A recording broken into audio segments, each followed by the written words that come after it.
Добар ден, почитувани. Ја следите најновата Телма амбуланта. Утврдено е дека редовниот сексуален живот, освен што релаксира и моментно усреќува, поволно влие на физичкото и ментално здравје и кај мажите и кај жените. Ако редовниот секс го подобрува здравјето, тогаш кои може да бидат последиците од отсуството или нередовниот интимен живот? За сексуалноста и здравјето денеска разговараме со доктор Фросина Карстановска, интернист хематолог и сертифициран специјалист за сексуална медицина со клиничко искуство. Разговорот следува веднаш по рекламите. Останете на Телма.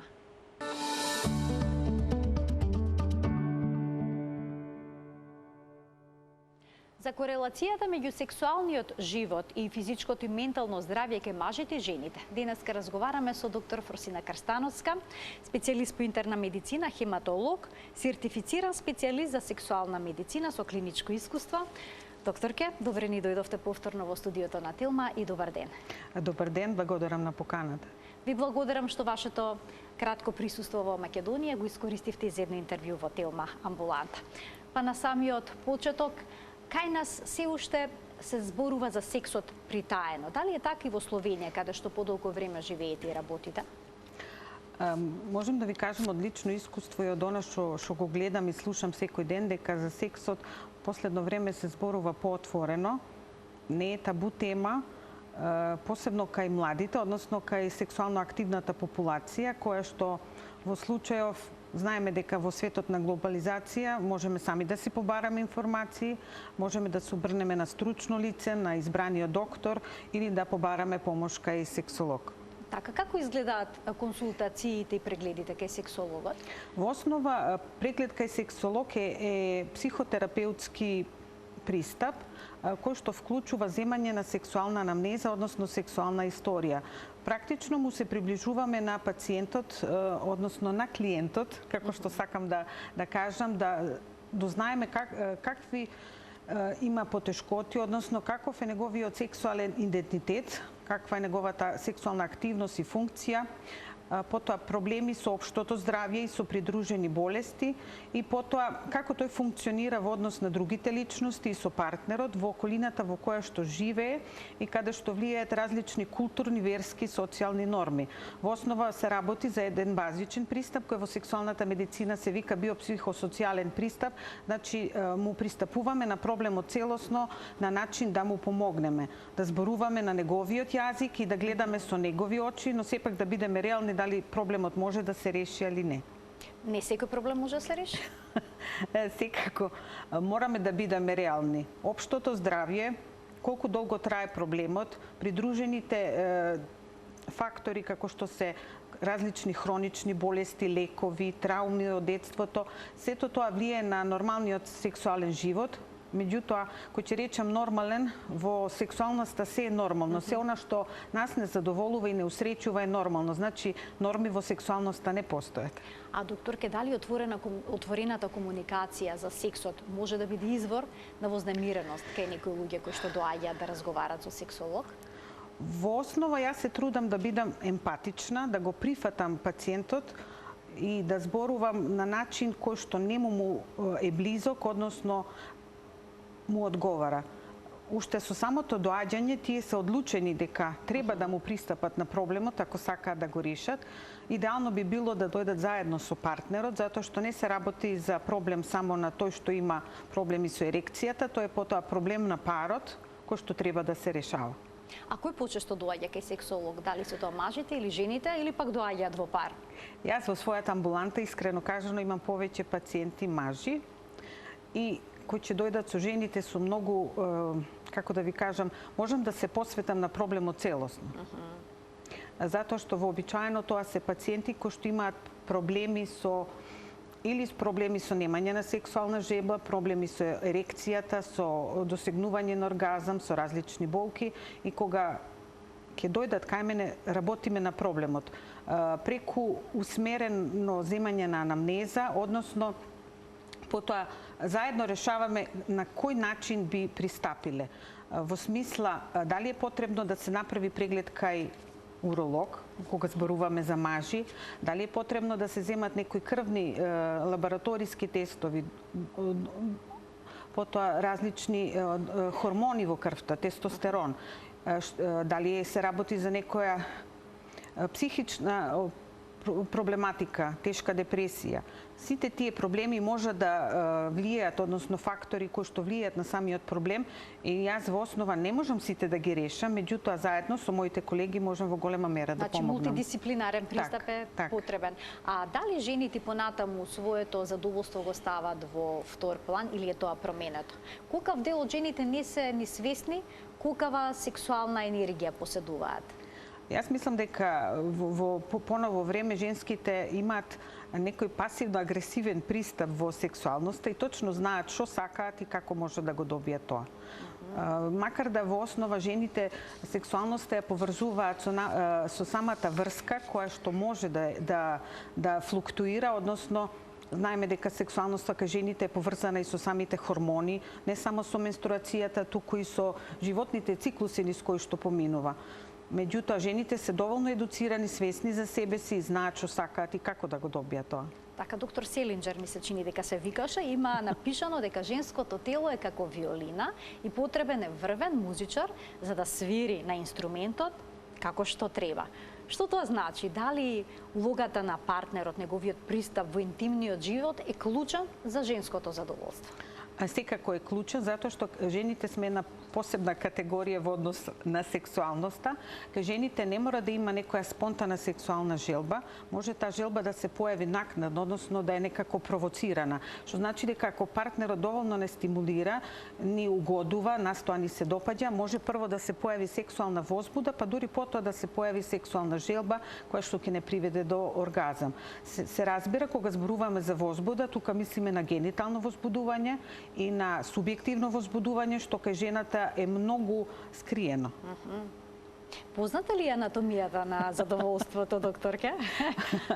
Веројатно има ли разлика помеѓу машкиот и женскиот оргазам и слично? Секако дека во анатомијата и физиологијата постојат разлики и со текот на времето знаеме дека Фројд зборуваше за вагинален оргазам и за оргазам кој што е од клиторис, односно сега зборуваме за еден исто задоволство кое што на жената и причинува експлозија на чувства, на емоции, на ритмични контракции на матката. Знаеме дека во поново време Г точката која што толку многу беше опишувана е еден дел од клиторисот. Така да можеме да кажеме дека кај женското тело најбитен дел е клиторисот за стимулација и за доживување на задоволство. Значи она мистериозна Г точка всушност постои, фасцинант. Е дел од клиторисот. Значи утврдено е дека е таму. А дали постои разлика помеѓу време трењето, односно кога се случува машкиот оргазам и женскиот оргазам? Во однос на време трењето не може да кажеме дека постојат некакви граници колку е тоа нормално за машко, колку е нормално за женско. Едино е разлика во тоа што машкото кој ќе доживе оргазам има еден период на рефракција кога не може веќе да се возбудува. Значи има еден период на релаксација кога одмара. За разлика од мажите, жените имаат можност за повеќе оргазми кои се следат еден на друг, мултипли оргазми, особено во помлада возраст. Секако тој период на рефракција кај мажите е различен, кај помлади машки периодот на рефракција може да е неколку минути, за разлика од тоа кај постарите. Ќе ме прашате колку постари. Ќе продискутираме тоа, да. Може да трае и 24 сата или неколку дена да повторно машкиот може да се возбуди. А поради тоа што но некои жени никогаш не доживуваат, докторке, оргазми. Докажано е дека 1/3 од жените никогаш не доживуваат оргазам со партнерот, макар да жените ако го научат сопственото тело, можат со мастурбација да доживеат оргазам на начин како што нив им одговара. Колкав дел од жените никогаш не доживуваат? 1/3.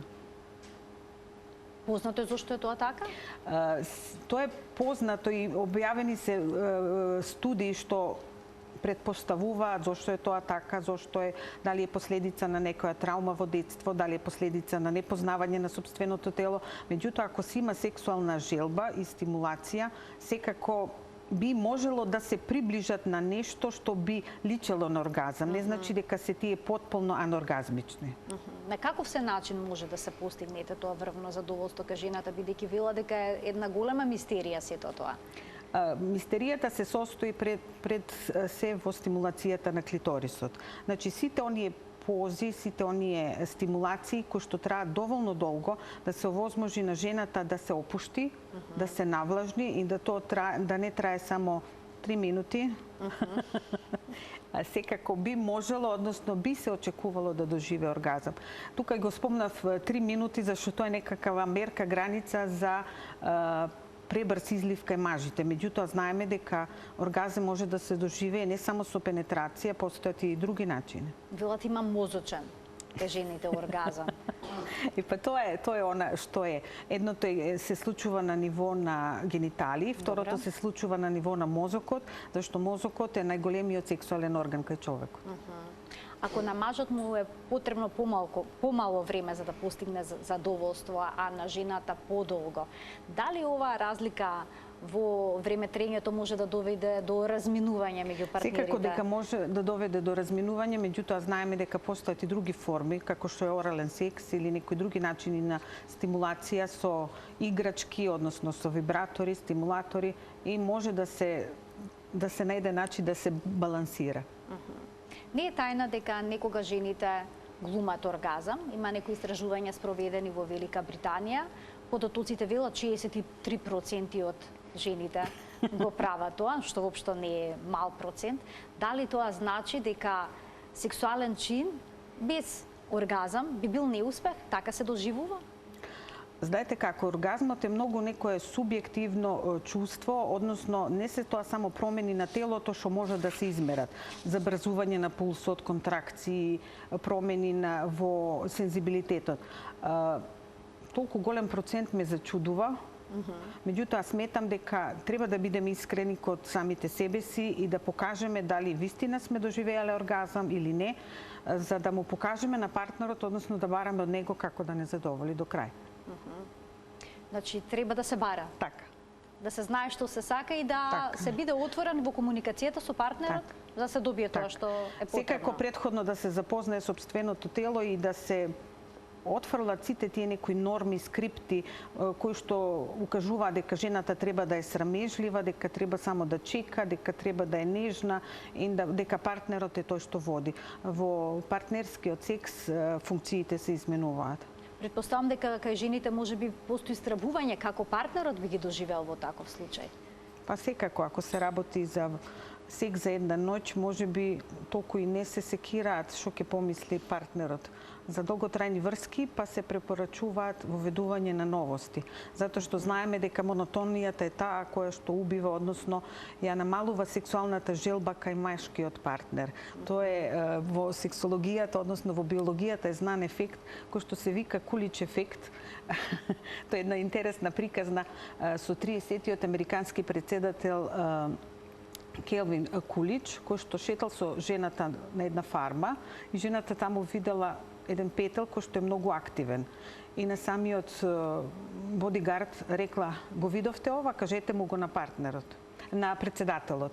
И потоа поминал председателот на истото место и му рекол: "Господјата ваша сакаше да ви каже дека овој петел е многу активен."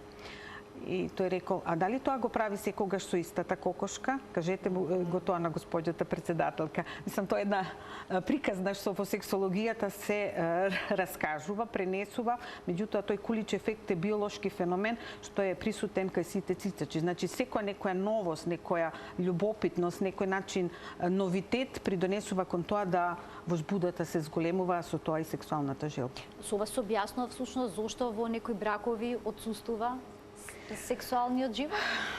Отсуството на сексуален живот може да е од различни... Обично замира, велат. Замира затоа што со текот на времето нивото на хормони се намалува, да бидеме реални, кај мажите и кај жените, се явуваат други проблеми стресни кои што ни отргнуваат внимание да се посветиме еден на друг. Затоа во сексологијата препорачуваме да сексот е планиран и да се планира како еден вид на дејт, исто како во младоста, за да си земеме време за самите себе си. Тоа не значи дека сексот така планиран ќе биде досаден, меѓутоа треба да се најдеме, затоа што знаеме нормалниот сега животот, јас сум на едукации, на различни работа, хоби, семинари, и ако не си земеме време за себе си, за партнерот, потоа може да се сгрешиме.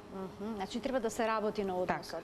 Така. Па дури на сексуалноста. Така. Но се случува по породувањето жената да изгуби интерес за сексуалниот живот, но од друга страна и партнерот има намален интерес за својата партнерка од како таа станала мајка. На што се должи пак ова? Тоа се должи на физиолошките промени што се случуваат кај жената. Знаеме дека жената може да има од самото породување некои последици, дали е заради царски рез, дали заради епизиотомија, се лачи пролактин кој што делува инхибиторно на сексуалната желба кај жената. Практично та целото свое време го поминува со новиот член од семејството и партнерот на некој начин се наоѓа занемарен.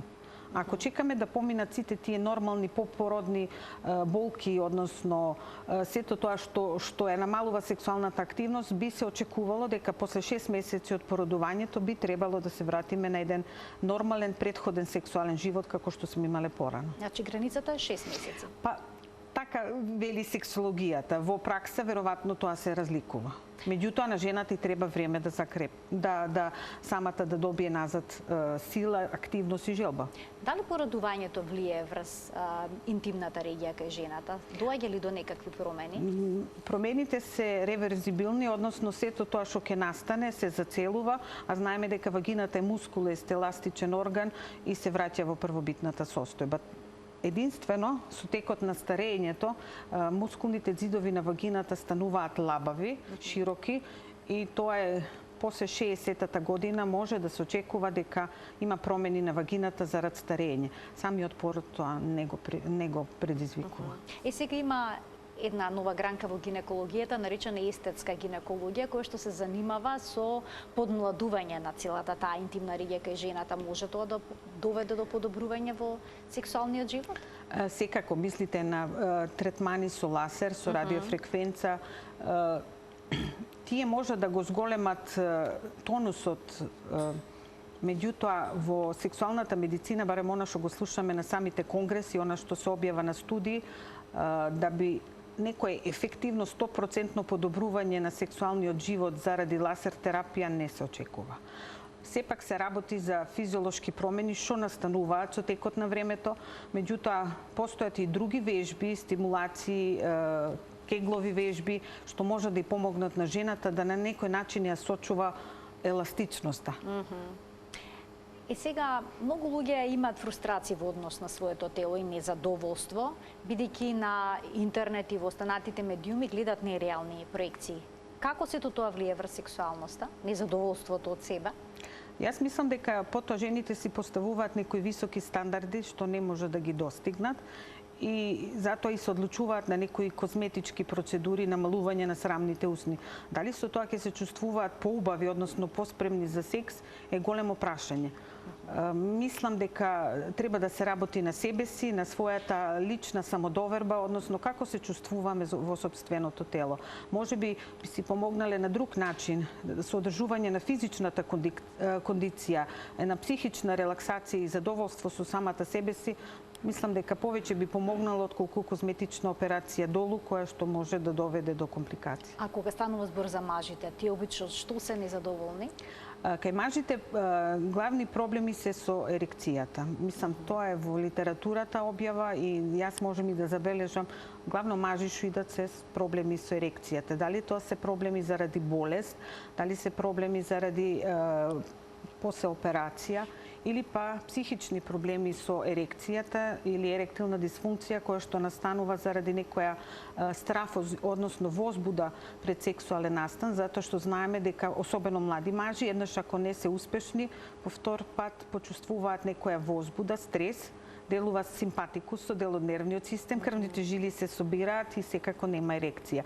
Во медицината, во сексуална медицина тоа е перформанс anxiety и кој ќе се работи. Значи, еден неуспех обично води кон втори, кон трет? Така, ама тоа е, знаете, тоа е во нашата глава се случува. Таквите мажи се здрави, обично се млади, имаат утринска ерекција, имаат ерекција со мастурбација, меѓутоа кои ќе се најдат пред партнерката, ако еднаш биле неуспешни, повторно имаат трема, како тоа ќе го изведат и затоа се јавува неуспех и се наоѓаат во некој круг во кој што се вртат.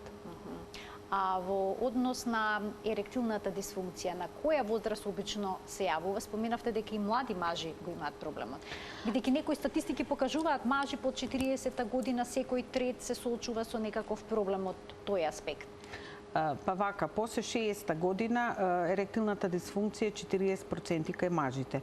Меѓутоа се смета дека ако се јави на помлада возраст, после 40-та година, еректилната дисфункција е проблем кој што укажува на проблем на целото тело, на атеросклероза. Затоа што знаеме дека крвните садови на пенисот долу се неколку милиметри и кога ќе се затворат заради процес на старење, односно на атеросклероза, тогаш тоа прави проблем еректилна дисфункција.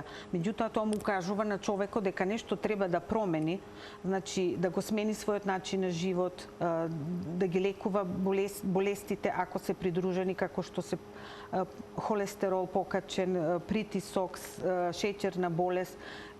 Со лекови може тоа да се подобри. Дури велат во сексуалната медицина дека пенисот е предзнак на срцев инфаркт, односно ни укажува дека нешто се случува во телото кој што може да има поголеми проблеми отколку што се само проблемите со ерекција. Доктор Крстановска, колку нормално треба да трае сексуалниот однос? Што е нормално, оптимално во минути? Сега ми поставивте тешко прашање, затоа што сексуалниот однос може да трае, на некого му е доволно 5 минути, некој би сакал да е 15 минути. И тоа прашање од до не би можела да ви одговорам, затоа што тие, и ако трае премногу долго, знаеме дека е проблем. Преска спомнав 3 минути е многу кратко време, меѓутоа тоа зависи од тоа како партнерот го доживува тоа, односно во која околина се наоѓаат. Затоа што во некои културни средини тоа да трае односот 1 минута е знак на машкост. Не сакам да споменувам статистики и земји, меѓутоа од до е многу субјективна категорија. Но се што е под 3 минути се смета за кратко. Кога сметате дека има причина за клиничка загриженост? Причина за клинична загриженост е ако партнерот доживува ејакулација уште пред да влезе во партнерката. Тоа е веќе најтешка предвремено. Значи не уште ни почнато се случува ејакулација. Тоа може да се помогне, затоа што постојат форми вродена, може да е стекната форма, може да се препорачаат вежби, сексологот препорачува вежби, препишува терапија и може на машките да им се помогне. Меѓутоа, кај таа вродената форма, тоа се пренесува во фамилијата, значи може да се случи два браќа да имаат исто, како да речем, ист проблем. А кога е на ниво на серотонин, значи во тој случај би имало некакво решение? Во тој случај со терапија, затоа што може да се помогне. Проблемот е во серотонинот кој што кај тие делува на ниво на рецептори и тоа времето е многу кратко. А доколку трае предолго? А доколку трае предолго и тоа е рецимо повеќе од 20 минути, тоа е веќе друга диагноза, макар да сексолозите не сакаме да зборуваме за диагнози, зборуваме за категории, тогаш се работи за продолжен излив, односно задоцнет излив, како би се рекло на македонски. Тоа е уште поголем проблем во однос на прераната. Да. А има решение, претпоставам и за тоа? Секако има, ама не секогаш. А што е со либидото? Дали е нормално со текот на годините да се намалува либидото? Или пак има мажи и жени кај кои што расте, бидејќи можеби си го познаваат телото? Знаете како, во поново време зборуваме за сексуална желба, либидото како термин го опуштаме. И сексуалната желба секако дека со годините се намалува. Меѓутоа, проблемите се како физички, телесни, така и психички. Многу фактори влијаат на самата сексуална желба. Затоа што знаеме дека сексуалната желба, односно не само виаграта е таа која што помага кај мажите, кај жените долго време се зборуваше и измисли, односно регистрира терапија за сексуална желба да се зголеми кај жени пред менопауза. За тоа многу се очекуваше и се мислеше дека ќе настане бум во медицината, меѓутоа знаете како е, една таблетка не може да ги реши сите проблеми. Многу е битно, како што рековме, самиот репертоар на активности кои што ги сакаме, односно како ќе му пристапиме на проблемот. Значи, тоа е клуча, пристапот кон проблемот. Така. Е најважниот. А што е со онаа стратегија, докторке, да се примени период на абстиненција за да се зголеми сексуалната желба? Тоа не држи. Тоа не држи. Тоа не држи. Тоа е, мислам, период од некој преостанок од минатото, еден мит кој што вели ако со абстинираме подолго време, потоа сексуалната желба се зголемува. Меѓутоа, ако се работи за иста партнерка, мислам дека тоа не би било решението. Не би било решението. На интернет може да се најдат бројни стимуланси кои што би помогнале во подобрувањето на машката моќ, односно надминувањето на машката немоќ. Многу мажи се одлучуваат на таков чекор за да избегнат посета на стручно лица. Сметате ли дека тоа може да биде решение за нив? Јас мислам дека решение е да се пристапи на лекар и да се добие лек на рецепт, затоа што она што се купува на интернет може да има дејство исто како другите ПДП инхибитори, меѓутоа дали е тоа проверено, во која концентрација, дали има додатоци, како ќе делува, посебно кај срцеви болни, посебно кај тие што имаат нерегулиран притисок, кои што имаат проблеми на срцева болест, исхемична. Мислам дека е најидеално и најби било добро да се побара помош од лекар. Може да се во облик на таблети, може да се вакуум пумпи, може да се во облик на инекции и во крајна фаза, ако нема решение за еректилната дисфункција, се поставува протеза. Протеза. Да. Тоа е најрадикално, предпоставувам, решение. Најрадикално решение кое што е трајно. А има ли некои природни афродизијаци? Да речеме, чоколадото ќе помогне да се зголеми сексуалната желба кај мажот и кај жената? Нели зборуваме за различни афродизијаци, така да во Америка дури објавиле и студија кои што испитувале на кој начин може тие афродизијаци вистина докажано да помогнат. И студијата покажува дека гинко може да помогне, мака може да помогне кај женските, трибулус терестрис исто така како локален крем, може да помогне L-аргининот кај мажите. Значи, тоа се некои препарати, односно лекови, не се тоа лекови, тоа се дополнителни растителни хемиски субстанции кои што би можеле да помогнат. Секако чоколадата. Дури едни мислат дека ако се напијат алкохол ќе зголемат сексуалната желба. Да, дека алкохолот е афродизијак и го земаат за да ги опушти пред да се впуштат во некоја сексуална авантура. Па што велат истражувањата во однос на користењето на алкохол пред сексуален однос? Алкохолот во мала количина пред сексуален однос ја намалува сексуалната инхибиција. И вистина, алкохолот му овозможува на мажот, а и на жената да се чувствува посигурен, да настапува без некоја внатрешна сексуална инхибиција. Меѓутоа, во големи количини предизвикува проблеми. Контраефект? Контраефект, затоа што знаеме дека алкохолот делува депресивно на централниот нервен систем, а со хронична употреба влија и на хормоните, го намалува тестостеронот, ја намалува сперматогенеза, секако води до потешкоти со ерекцијата. И ако се сетиме на главниот лик од Магмет, кој што вели алкохолот ја зголемува желбата, меѓутоа го намалува перформансот, што значи дури да се јави некоја поголема желба, потоа ќе имаме проблеми со ерекцијата, особено ако се работи за големи количини. Тоа значи дека неколку чашки алкохол не секогаш може да биде добар стимуланс? Не, никако. За хронична употреба влие штетно и кај жените, на ист начин влие на самата возбуда, на оргазам и може да доведе до болки. Никако. За жал и дрогите се присутни во различни аспекти на сексуалниот живот. Дали тие стимулираат или пак може да доведат до комплетно отсуство на желба? Знаете како, кога зборуваме за дрогите, мора да биде некоја поврзаност на земањето на дрога и ефектот на таа дрога.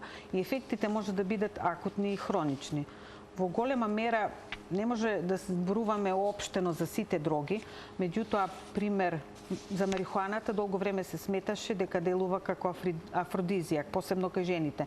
Меѓутоа, ако се зема подолго време, делува контра, негативно. Значи може да сузбие сексуалната желба. А како влие порнографијата? Таа е достапна, има на секој чекор. Корисна е кога станува збор за сексуалност или штетна? Порнографијата, ако се користи со намера да дознаеме нешто ново, да не се користи нон-стоп, да се користи дозирано, јас така би рекла во медицински жаргон, и да се користи само на начин да влие на рутината кај постојани партнери за поголема возбуда, тогаш порнографијата може да има некој стимулативен ефект.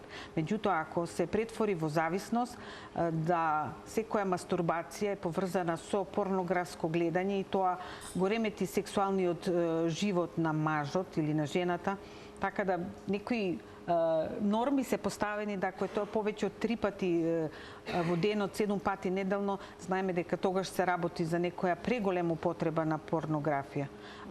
Во однос на самата зависност од порнографија, во главном пристапуваат психијатри кои што работат со зависност од порнографија, како за сите други зависности. Дали тоа значи дека ако преголемата изложеност на порнографски материјал може исто така да влие на комплетно намалување на желбата? Не само на желбата, може да доведе кај мажите и до еректилна дисфункција, затоа што мажите практично се спородуваат со она што им е пласирано и го гледаат и како не може тоа да го достигнат, односно нивната самодоверба се намалува и секако влие негативно. А кај жените како влие?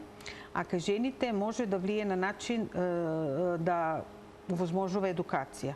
Посебно за жени кои што не можат да достигнат оргазам, се препорачуваат во вежбите за запознавање на сопственото тело, ако не можат да достигнат оргазам, во еден од стадиумите да вклучат и порнографија, односно да имаат некој додатен стимуланс кој што ќе им овозможи да достигнат со мастурбација оргазам.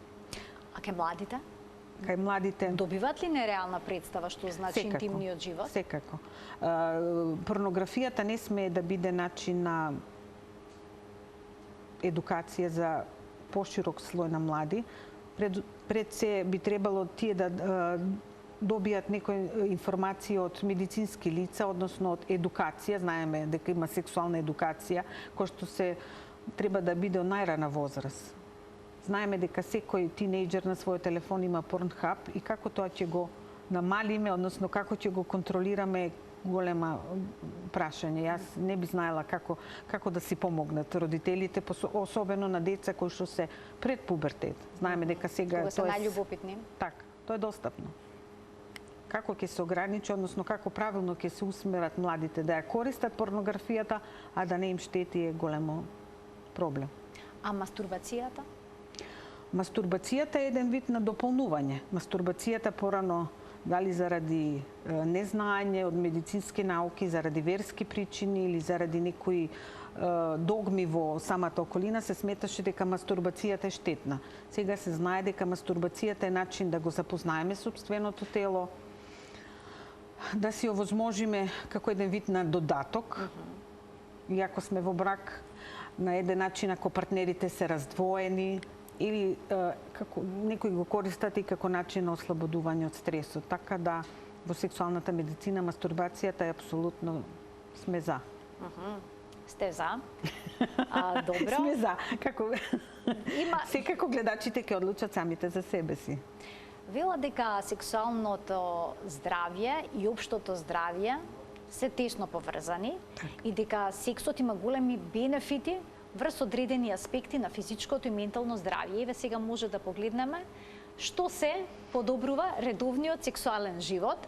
Вели, го зајакнува имунитетот, ја подобрува контролата врз мочниот меур кај жената, го намалува крвниот притисок и ризикот од срцев удар, се смета за физичка активност и ублажува болката, го намалува ризикот од рак на простатата, го подобрува сонот, ослободува од стрес, се подобрува интимноста со партнерот, го продолжува животот. Доктор, имаш уште многу што можев да изборам, еве направив една ваква селекција. Што од сето ова е вистинито? Дали на вистина го зајакнува имунитетот? Оние што имаат редовен сексуален живот ќе бидат ли поздрави и поотпорни кон студиите кажуваат вируси и настинки? Дека вистина сексуалниот живот го подобрува имунитетот. Со сите овие тврдења што тука ги имате наведено се согласувам, освен со ова го намалува ризикот од рак на простата. Порано се сметаше дека колку пати машкото има сексуален однос и мастурбација, дека со исфрлање на семена течно се намалува ризикот од рак на простата. Сега тоа веќе не е точно,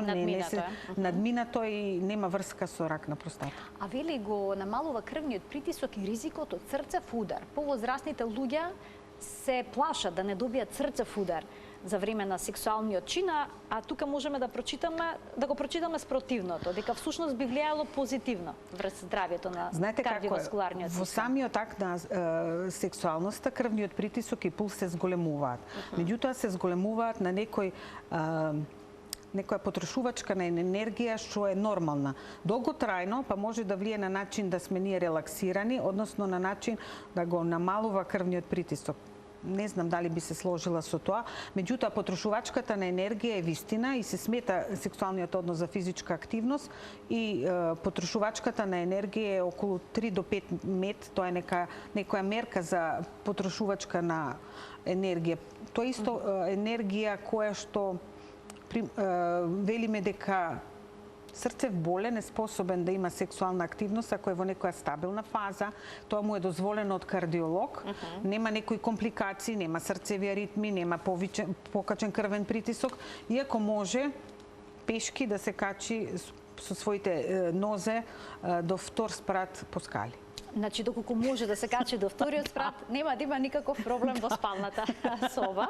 Тоа е така користен податок. Упростено кажано, мислам, тоа е некоја мерка која што се користи туди исто така и од страна на кардиолозите. Мислам, знам затоа што и самата со вклучена за едукација на болни после срцев инфаркт, како на некој начин сигурно, безбедно, пополека да се вклучат назад во активниот сексуален живот. Може потоа стравот да доведе до еректилна дисфункција? Може, секако дека може. Може стравот, може самите лекови, може да доведат... Значи сега повеќе слоен е проблемот.